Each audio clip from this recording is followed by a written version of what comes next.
2023년 4월 9일 이론시험 문제를 풀어보도록 하겠습니다. 1번입니다. 다음 중 회계상 거래에 해당하는 것은? 회계상 거래에 해당이 되려면 자산, 부채, 자본, 수익, 비용의 변화가 생겨야 된다고 그랬죠? 1번, 판매점 확장을 위하여 직원을 채용하고 근로계약서를 작성한다. 계약서만 작성했어요. 자산, 부채, 자본, 수익, 비용의 변화가 안 일어났죠. 급여가 안 나갔잖아요. 2번, 사업 확장을 위하여 은행에서 운용자금을 차입하기로 결정하다. 빌리기로 했다는 거예요. 아직 받지 않았어요. 3번, 재고 부족이 예상되어 판매용 상품을 추가로 주문하다. 주문만 한 거예요. 계약금 준 것도 아니고 물건을 아직 받은 것도 아닙니다. 4번, 당사 데이터 센터의 화재로 인하여 서버 PC가 소실되다. PC가 소실됐잖아요. 자산이 감소됐겠죠.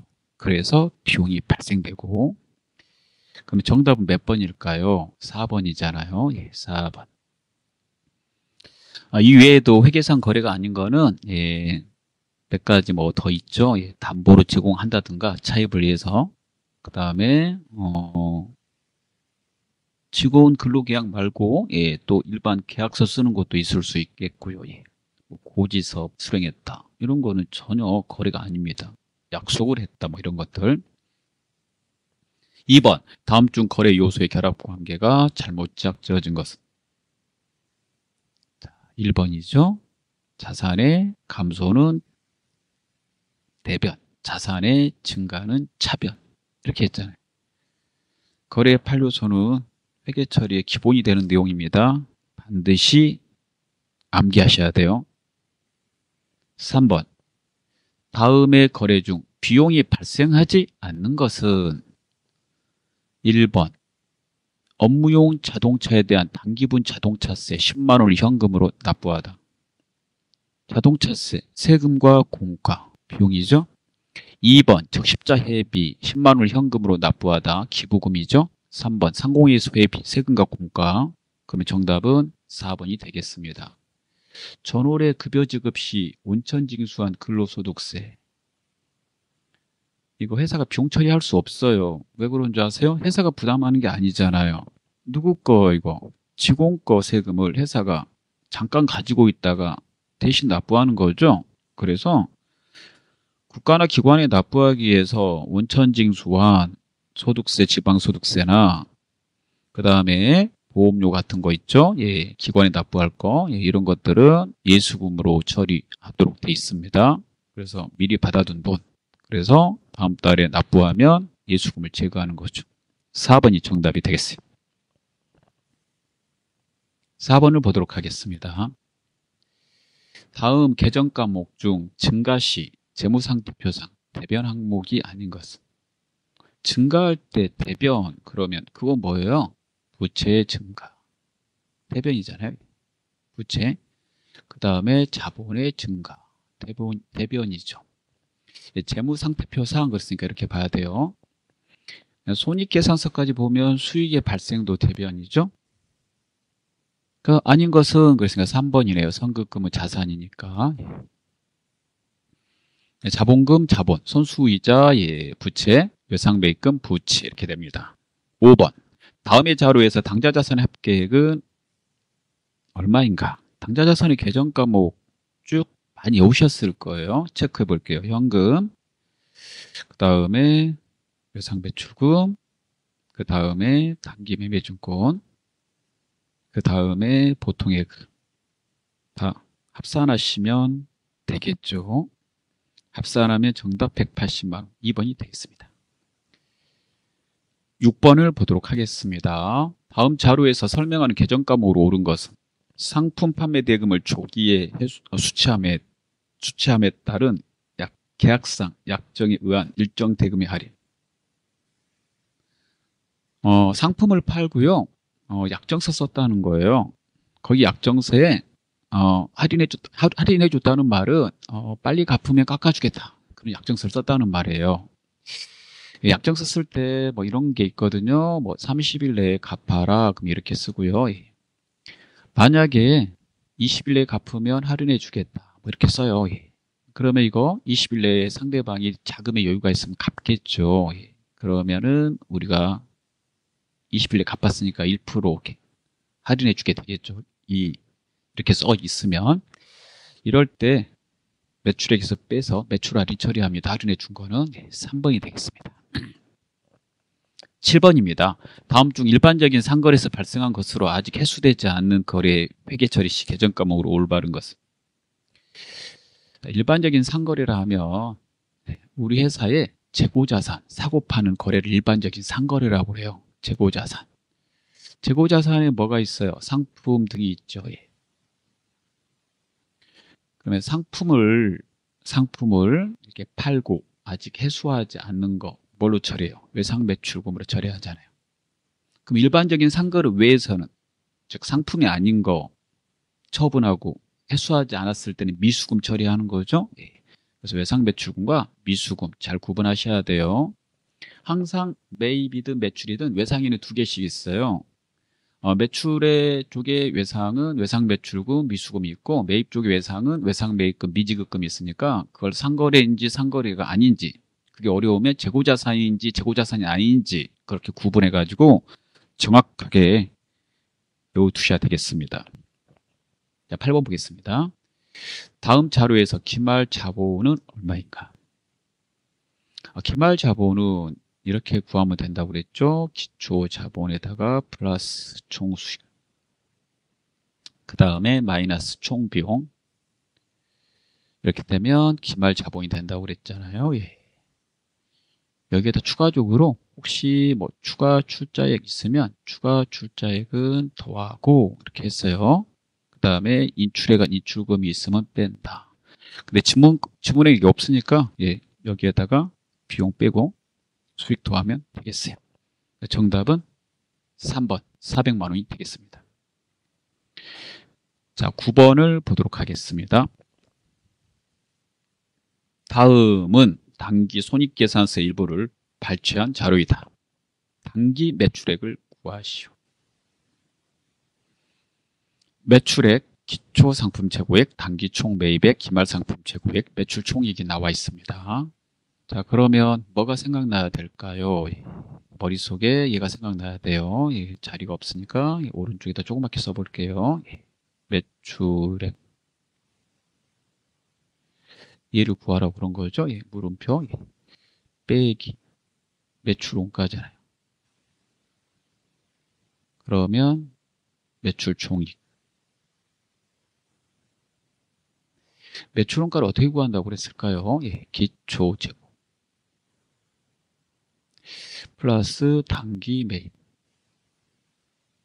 마이너스 기말 재고. 그러면 첫 번째 이거 가지고 매출원가가 계산이 되겠죠? 이렇게. 이게 매출원가가 나와요. 이렇게. 그러면은 얘가 계산해 보면 1억 7,800만 원이 나옵니다. 1억 7,800만 원. 이렇게요. 자, 그 다음에 매출 총이익이 1억 7,200만 원. 이렇게. 매출원가 얼마인지 알 수 있겠죠? 할 수 있잖아요. 이렇게 더해버리면 되는 거 아니에요? 그러면 정답은 1번이 되겠어요. 3억 5천만 원. 10번 보겠습니다. 다음의 자료에 가로 안에 들어갈 계정 과목으로 가장 적절한 것은?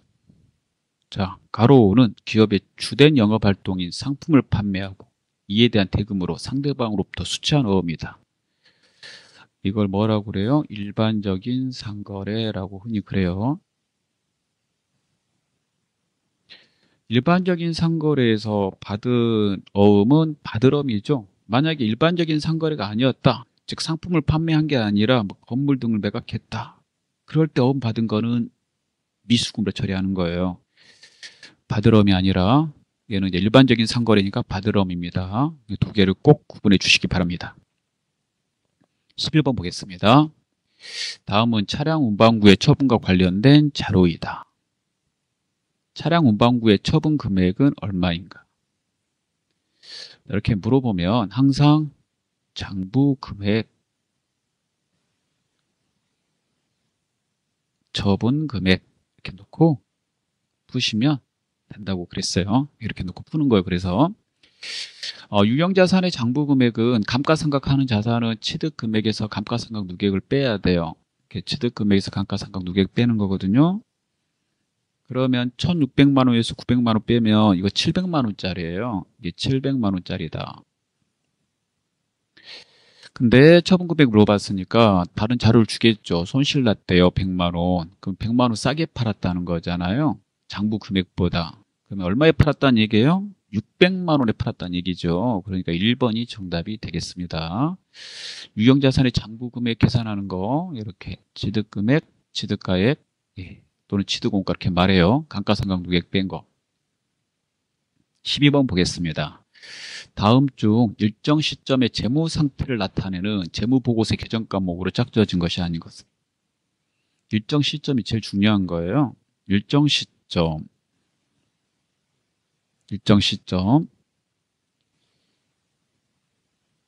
손익계산서죠.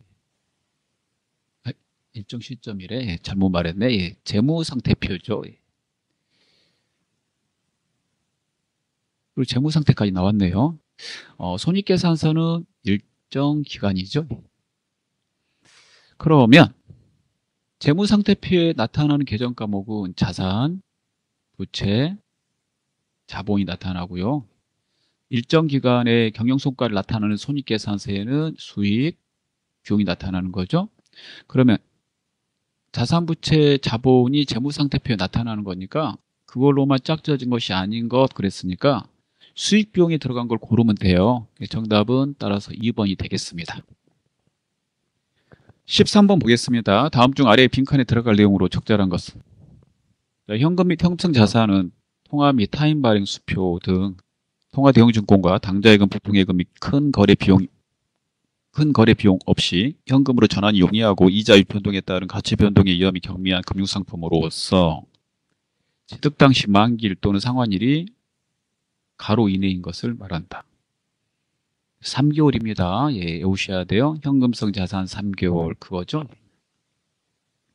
3개월까지 현금 및 현금성 자산으로 이렇게 분류합니다. 14번입니다. 재고자산의 단가, 즉 원가죠. 결정 방법 중 이렇게 같은 말. 아래의 자료에서 설명하는 특징을 가진 것은 실제 물량 흐름과 유사하다. 이 말은 이렇게 물량이 이렇게 흘러가는 거잖아요. 들어온 대로 나간다 이거예요. 이렇게 사온 대로 판다. 이걸 물량의 흐름과 일치한다고 그래요. 이렇게요. 들어온 대로 파는 거. 현행 수익의 과거 원가가 대응된다. 이거 무슨 말인가? 그러면 판매하는 그 시점, 수익 시점에서 원가가 과거 원가 대응된다는 거예요. 최근의 원가가 아니라. 그게 바로 먼저 사와서 먼저 팔면 그런 일이 일어나요. 먼저 사온 게 먼저 팔리면. 그러면은 먼저 사온 것들은 과거 거잖아요. 최근에 사온 걸 파는 게 아니라 과거 거 사온 걸 먼저 팔기 때문에 현행 수익을 인식하는 매출 시점에서 예전 거 먼저 팔린다고 그랬으니까 예전 거, 과거 거 팔린다는 거죠. 그래서 이게 선입선출과 관계되는 말이에요. 그러면은 선입선출법이라고 그랬으니까 이왕에 계속 보면 기말의 재고는 먼저 사온 건 다 팔렸으니까 가장 최근에 매입한 것만 있겠죠. 정답은 1번입니다. 15번입니다. 다음 중 영업의 수익에 해당하는 항목으로 적절한 것은 4번이죠. 이자 수익. 자, 미수 수익은 자산입니다. 자, 경상개발비 이거 비용이고요. 그 다음에 외환자손도 비용이죠. 자, 다 풀었습니다.